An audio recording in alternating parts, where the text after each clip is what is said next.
Hello दोस्तों, चलिए आज हम डिस्कस करते हैं। क्वेश्चन है कि मेरा यदि ए पर vector equal to 2i cap plus 3j cap plus 4k cap तथा बी पर vector equal to 3i cap plus 4j cap plus 5k cap, तब सदिशों के बीच का कोण ज्ञात करें। तो सबसे पहले हम लिखते हैं गिवन। ए पर वेक्टर क्या दिया हुआ है? 2i cap plus 3j cap plus 4k cap. B पर वेक्टर क्या दिया हुआ है? 3i cap plus 4j cap plus 5k cap. तो हम जानते हैं कि we know that A vector गुने बी वेक्टर क्या होता है? तो A X B X plus A Y B Y plus A Z B Z. A X का मान 2 है और बी एक्स का मान 3 है और ए वाई का मान कितना है? तो 3 है और ए बी वाई का मान 4 है।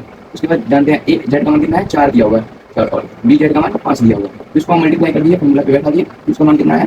3 गुना 6 4 12 4 5 20। तो 12 6 18 20 38।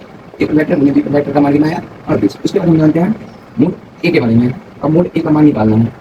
मोड ए का मान, इसका फॉर्मूला होता है रूट अंडर ए स्क्वायर एक्स प्लस ए स्क्वायर वाई प्लस ए स्क्वायर जेड। इस पर हम बैठाते हैं। ए का मान कितना है? 2 दिया हुआ है।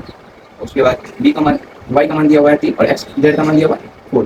तो 2 का स्क्वायर करेंगे तो 4, 3 का स्क्वायर 9, 4 का स्क्वायर 16 और 9 4 13 और 16 29 रूट अंडर।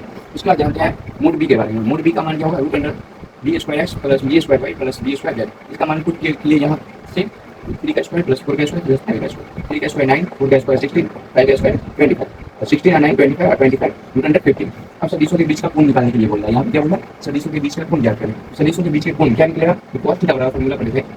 ए पर वेक्टर गुने बी पर वेक्टर इक्वल टू मोड ए गुने मोड बी। अब ए पर वेक्टर गुने बी पर वेक्टर का मान क्या दिया हुआ है?